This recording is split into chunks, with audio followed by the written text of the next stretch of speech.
इस साल 2014 से लेकर साल 2022 तक इस देश के ऊपर कर्जा कर दिया नरेंद्र मोदी जी ने 155 लाख करोड़ रुपए का पोस्टर कि बहुत हुई महंगाई की मार, अब की बार मोदी सरकार। इस पोस्टर के दम पर नरेंद्र मोदी सत्ता में आए, लेकिन आज देश की बिकाऊ मीडिया, दलाल मीडिया, गोदी मीडिया, जब इस देश के अंदर जलियांवाला बाग हुआ तब जनरल डायर ने गोली चलवाई तो उससे पूछा गया कि आपने गोली क्यों चलाई, तो वो कहता है कि जो मुसलमान हैं वो आजादी की जंग से भाग रहे थे जिस कारण हमने गोली चलवाई। 14 दिन पोस्टमार्टम चला, 76 पठानों का पोस्टमार्टम हुआ। एक पठान के बेटे ने वो खान अब्दुल गफ्फार खान ने आगे आकर कहा कि अगर एक भी मुसलमान की पीठ पर गोली मिल गई तो मुसलमान आजादी की जंग से बाहर हो जाएंगे।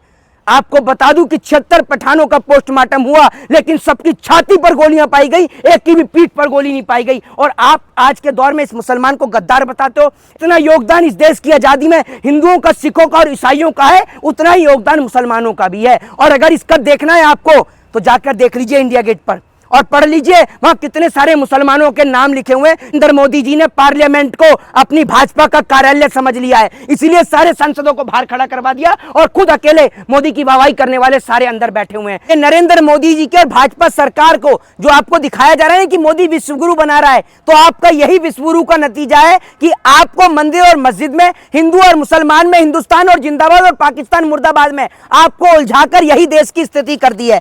मोहित शर्मा, जिस तरीके से आईएमएफ की रिपोर्ट आई है कि देश के ऊपर 205 लाख करोड़ रुपए का कर्जा हो गया, क्या कहना चाहेंगे? देखिए, एक बात मैं आपको बता दूं कि जो रिपोर्ट सामने आई है ये नरेंद्र मोदी जी के भाजपा सरकार को जो आपको दिखाया जा रहा है कि मोदी विश्वगुरु बना रहा है, तो आपका यही विश्वगुरु का नतीजा है कि आपको मंदिर और मस्जिद में, हिंदू और मुसलमान में हिंदुस्तान और जिंदाबाद और पाकिस्तान मुर्दाबाद में आपको उलझाकर यही देश की स्थिति कर दी है। आपको एक बात बता दूं कि जब नरेंद्र मोदी जी ने इस देश के अंदर सत्ता की कुर्सी संभाली थी, यानी साल 2014 के अंदर, उस वक्त पे भारत देश के ऊपर जो है वो कर्जा था 54 लाख करोड़ रुपए का। आपको बता दूं ये कर्जा 1947 से साल 2014 तक का था, जो भारत के ऊपर था 54 लाख करोड़ रुपए का कर्जा। लेकिन जब से नरेंद्र मोदी जी ने इस देश की सत्ता की कमान अपने हाथ में ली, यानी साल 2014 से लेकर साल 2022 तक इस देश के ऊपर कर्जा कर दिया नरेंद्र मोदी जी ने 155 लाख करोड़ रुपए का, यानी सीधा सीधा कर्जे में 181% का इजाफा नरेंद्र मोदी सरकार ने किया। लेकिन जब उस रिपोर्ट को आज अपडेट किया गया, आईएमएफ ने रिपोर्ट दी, यानी अंतर्राष्ट्रीय मुद्रा कोष की रिपोर्ट के मुताबिक भारत देश के ऊपर 205 लाख करोड़ रुपए का कर्जा हो गया है। जिस देश के अंदर जीएसटी जैसी स्कीम लाकर जनता के ऊपर मोटा मोटा टैक्स थोपा गया, जिस देश के अंदर जनता को 5 किलो सड़ा हुआ राशन दिया गया और इस देश की कंपनियों को बेचा गया, रेलवे का प्राइवेटाइजेशन किया गया, और उसके बाद भी इस देश के ऊपर 205 लाख करोड़ रुपए का कर्जा हो गया। कैसे? मैं पूछना चाहता हूं कि ये देश का पैसा कहां जा रहा है, ये पैसे को कौन डुबा रहा है? और आए दिन प्रधानमंत्री विदेश से कर्जा लाए जा रहे हैं, विदेश से उधार लिए जा रहे हैं। इस उधार को चुकाएगा कौन? जरा ये तो बताइए। ये जितने भी भाजपा के नेता सत्ता में बैठे हैं, ना तो इनके आगे नाथ ना पीछे पगात। ये जो देश के ऊपर कर्जा हो रहा है, कल को आप सवाल किससे पूछोगे? है आपके पास इस सवाल का जवाब? अब आप पूछेंगे कि भैया ये जो कर्जा है आपकी कैसे बढ़ रहा है। अब मैं आपको बताता हूं कि ये कर्जा कैसे बढ़ रहा है। इस कर्जे के बढ़ने का जो सबसे बड़ा कारण है वो ये है कि पहले एक पोस्टर पर चर्चा होती थी, वो पोस्टर था ये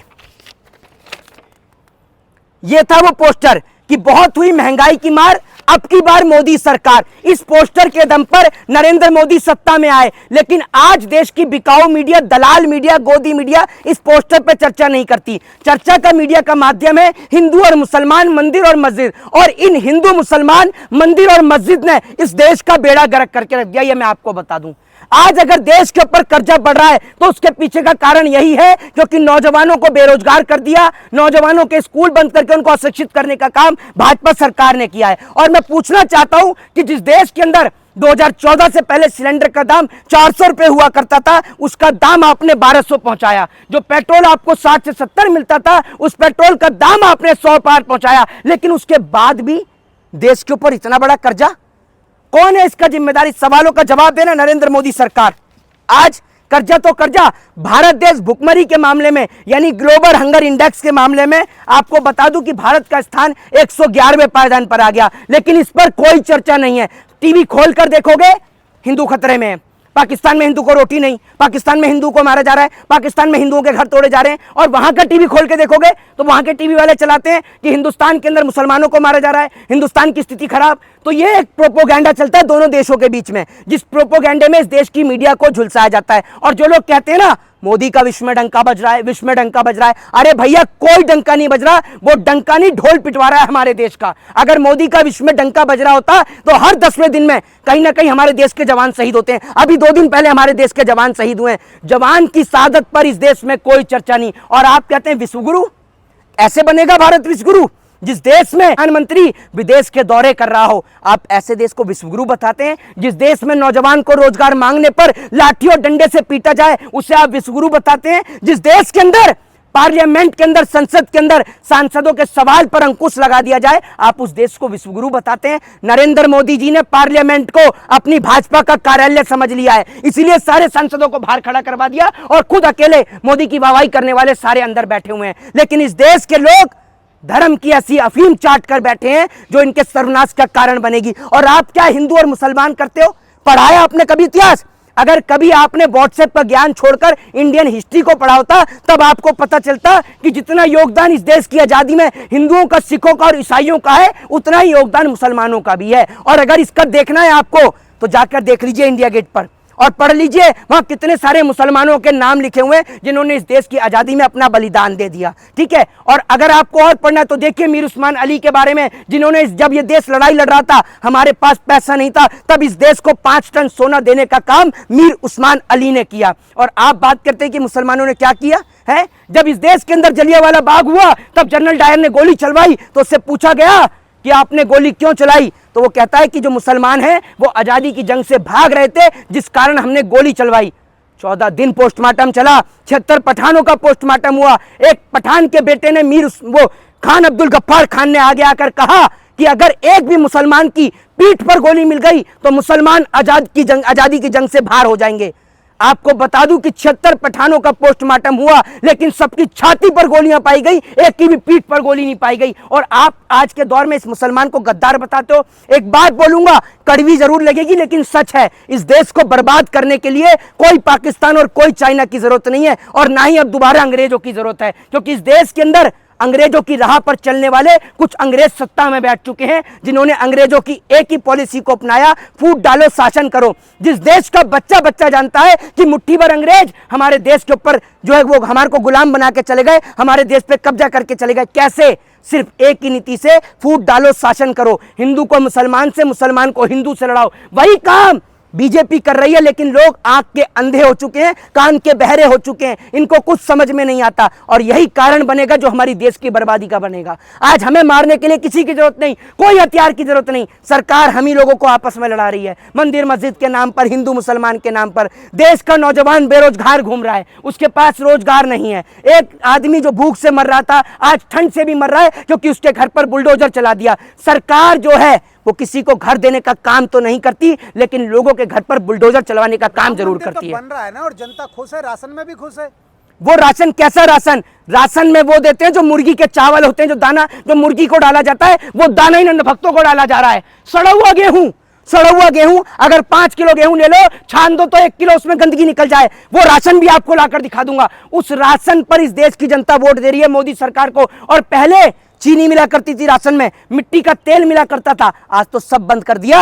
गेहूं तो पहले भी मिलता था, चावल भी मिलता था, साथ में चीनी भी मिलती थी और मिट्टी का तेल भी मिलता था। मोदी सरकार ने देकर कोई एहसान नहीं करा है। और आज जो वादे मोदी सरकार ने किए, 24 घंटे लाइट भी आ रही है, तमाम सुविधाएं मिल रही है, राम मंदिर बनने को तैयार है, उद्घाटन होने को देखिए आपको बता दूं, नरेंद्र मोदी देश की जनता के, वो 125 करोड़ जनता के वो महबूब हैं जो शादी से पहले तो 1000 वादे करते हैं, लेकिन शादी के बाद एक भी वादा नहीं निभाते, जिसका प्रूफ नरेंद्र मोदी जी की पर्सनल लाइफ से भी जुड़ता है। ठीक है। आपको बता दूं, इन्होंने बहुत वादे किए सत्ता में आने से पहले, 2 करोड़ रोजगार, 100 स्मार्ट सिटी, हवाई चप्पल वाले को हवाई यात्रा। अब ये वादे कहीं नजर नहीं आते, क्योंकि वादे सारे झूठे थे। और जनता इतनी बेवकूफ है, अभी राजस्थान में कहा 400 का सिलेंडर देंगे, अब मना कर दिया नहीं देंगे। पर मोदी की गारंटी के सामने पूरा देश नतमस्तक होता है। मोहित शर्मा, आप होती होंगी नतमस्तक, आप दलाली खाती है तो हम क्या करें? आप अपनी दलाली के लिए हमारे को क्यों अपना जिम्मेदार ठहरा रही है? आपका काम है मोदी की गुलामी करने का, तो करिए गुलामी, अपनी गुलामी, अरे देश कर रहा है क्यों ना, करेंगे देश गुलामी? क्यों बदल सुन रहा है? लीजिए, आजाद भारत के आजाद नागरिक हैं,